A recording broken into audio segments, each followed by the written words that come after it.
is Winter Wishes by Jay Wilburn. This is again is a Christmas story, and it should be in its final draft form, but we'll see how good of a job I did with my final edit off screen a while ago. Winter Wishes by Jay Wilburn.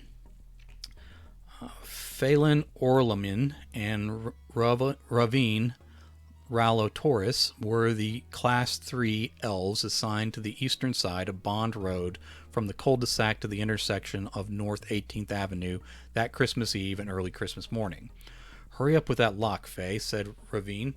He looked over his shoulder at the elves across the street. "They're already halfway down the block." "Calm down, Rav." Faye continued to pick the lock on the Dulcer family's house on the corner. "We'll be done before anyone wakes up. That's all that matters." Rav took a deep breath. He adjusted his red hat over his orange hair. He stroked his thin beard to calm down. It was coming in patchy. Beards were more of a dwarf thing. Faye got the door popped open, and they slipped inside with their heavy sacks. Faye held down his green cap on his blonde hair to save it from a gust of wind. He grunted under the weight of the presents. Everyone wonders how the big guy gets all the toys delivered in one night, while we struggle to get everything distributed by elven teams. "Get it all out of your system," Ruff said. "He'll give you the worst job if anyone hears you complaining when we get back." They put out a giant doll for the girl. It was huge, like creepy huge. Still, modern dolls were not half as disturbing as the stuff they gave kids half a century ago. The boy got a Back to the Future playset. "Is that still a thing?" Faye asked. "I guess it's a nostalgia thing," Ruff said. "That's always a big motivator this time of year."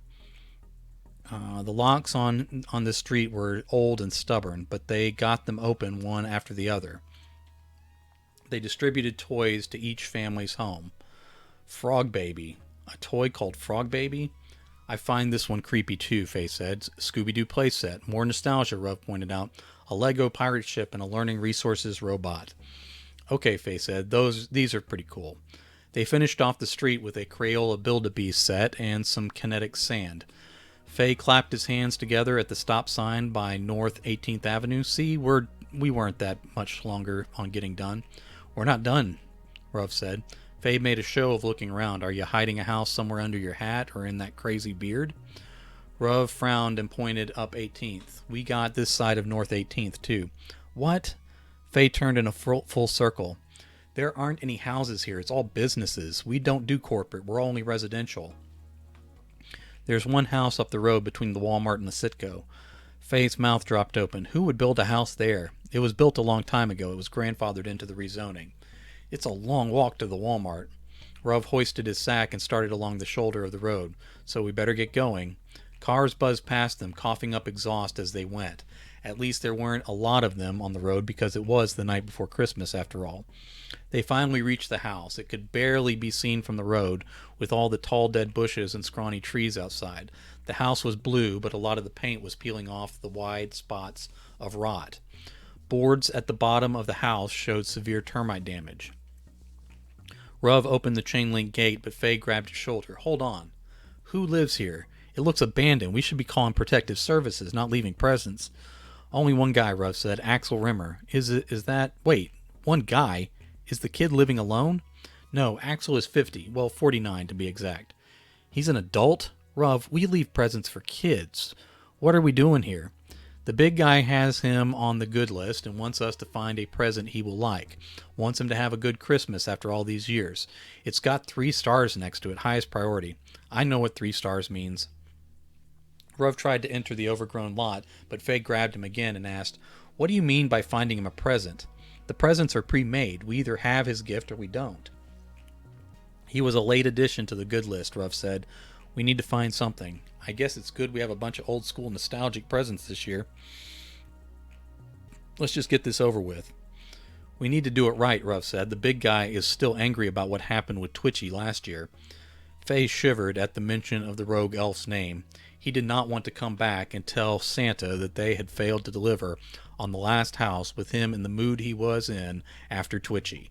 "Fine, let's do this right, but get it over with too." Ruv rolled his eyes and they approached the uneven porch.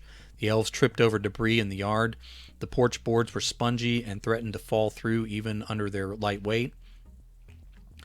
Faye knelt to work on Mr. Rimmer's lock. As he knelt to work on Mr. Rimmer's lock, he grumbled, "I don't see how a full-grown human doesn't break through these boards every morning. He probably knows where to step." There was no lock, there was no knob, the door just swung open. They exchanged a look and entered. The house wasn't a horror show, but it was a bit of a mess and in ill repair. There were clearly some leaks and water damage that was old and new. Empty cartons from frozen dinners with moist debris inside showed the place wasn't abandoned. A bluebird nightlight showed there was still electricity. Faye started digging through his bag. "All I got are little kids' toys. This is a grown man." Ruff said, "Yeah, this is going to be a tough one." A loud snore rose from upstairs. It was definitely an old man's snore. "What are his hobbies?" Ruff checked a paper. He used to be a biker before the accident. Faye checked his sack. "Well, I don't have a bicycle, but we could connect up with..." "Not that kind of biker," Ruff said. "He used to collect commemorative plates with his mom, when she was alive, but he sold all those." Faye stopped, scratched his hairless chin, and looked around the clutter. He said, "The guy has no tree or stocking." "It's not required," Ruff said. Faye rolled his eyes. "I know that, but if I just got back on the good list, I'd set up a tree for sure." Ruff crossed the room, kicking an empty soda can as he went. "They don't mail out the good list. You just find out you're on it or off it when you wake up Christmas morning." Faye shook his head. "It's cold in here. Maybe he would like it if we left coal." Ruff pointed in the corner and said, "Look, he has a tree, just a little one." "Ha, very funny." "What?" Ruff asked. He held up the little metal pole with fake needles sticking out of scrawny branches. Faye blinked several times. "I thought that was a weed growing through the floor. That's sadder than the Charlie Brown Christmas tree." "Oh, I got a typo, so I'll need to fix that." Apparently this is partly an edit now. "Don't be rude. Help me figure out what to give him." "We should just ask him," Faye said. "Like wake him up? You know that's against the rules." "We can use the dust. The dust will keep him from remembering." Ruff shook his head. "The dust is just for emergencies." Faye shrugged. "This guy was the last-minute addition to the list. 3 stars, the Christmas after the incident with Twitchy. We can't be here once the sun comes up either. It's kind of an emergency." Ruff nodded and said, "Okay, only a little dust." They climbed the stairs, listening to the creaks of the steps, the groans of the house, and the wet snores of Axel Rimmer. His bedroom had no door. As they walked in, where he was curled under a thin blanket in the fetal position, they walked in a thin blanket under the fetal position. He looked more like a giant than a baby, a cold, snoring giant. Faye took out the pouch of dust. "Only a little," Ruff repeated. Faye took a pinch, showed it to Ruff, and then blew it into Axel Rimmer's face on an inhale from the giant. The sprawling dust swirled around and then up both his nostrils. The man's breath caught. Ruff said, "I hope he doesn't have apnea. A guy this size, he has to. If anything, we should be worried about alcohol and drug interactions." Ruff's eyes got wide and he checked the paper. "He's clean now, straightened out. He is on some prescription meds, though." Axel sat straight up in bed. Both elves let out surprised squeaks. Axel's eyes looked dull. His gray beard was smushed all around his face. Ruff felt his own patchy beard with one hand and was a little jealous of Axel. "He looks 80, Faye said. "Shh," Ruff said. "Be nice. Just ask him." Faye cleared his throat and articulated each word. "What do you want for..." Axel let out a huge belch that was full of sparkles, but smelled like death. Faye groaned and covered his face with both hands. Rev swatted Faye on the back and said, "Grow up." He started to ask Axel what he wanted again, but the next belch came with a stream of purple light. The energy blasted the elves against the wall. They struggled to get out of the flow of that purple force burp. When they brushed themselves off, they saw Axel Rimmer floating around the ceiling in that magic dust trance. There must have been a breeze up there because he sort of spun in place before drifting into a wall and bumping off. Some crown molding cracked and plaster dust fell on the elves' hats. "I told you," Ruff said. "Get out of here," Faye said. "You didn't know this was going to happen." "Doesn't matter. We need to get him down." "He'll come down when it wears off. We can't wait that long." "I don't think we have a choice." Faye cleared his throat. "Hey, up there, what do you want for Christmas?" Axel blinked slowly as he drifted across the ceiling. "When I was a kid, I had a farm play set. I remember..." Faye stopped listening and dug through his sack. Farm set, farm set. Ruv tried to jump up and catch one of Axel's feet. He got one sock and pulled it off, but didn't bring the giant down. Axel spun around faster. That must have made him sick because he barfed up more purple energy and launched himself into the hall. Faye dug through Ruv's sack. Farm set. He might want these blankets. All right. Ruv ran into the hall. Help me before he flies out a window or through a hole in the roof. No farm set. Faye ran after him. Ask him if he wants something else. Maybe a new house would be good. Axel tumbled down the stairs, still floating in the air with one sock on. The elves followed. Faye shouted, "What else do you want?" Axel came to rest on the floor. The ratty concert t-shirt he wore got hooked on a loose board. He wasn't floating. He wasn't floating, but still appeared sort of light. Like maybe you could bump him back into the air if you weren't careful. I just want everyone to be happy, Axel said in a slow drawl. Faye stopped by Axel's feet. Ruv tried to get the sock back on him carefully. Faye said, "We can't fit world peace under a tree, especially not that sad little Charlie Brown number you got over there in the corner. What else do you want?" "I don't want anything. I don't deserve anything. I want to make amends, but most of the people I wronged are long dead. I'm haunted by my unkindness." Both elves froze in place. Ruv only had the sock half on. Faye wiped his eyes. "I guess I see how he got back on the nice list."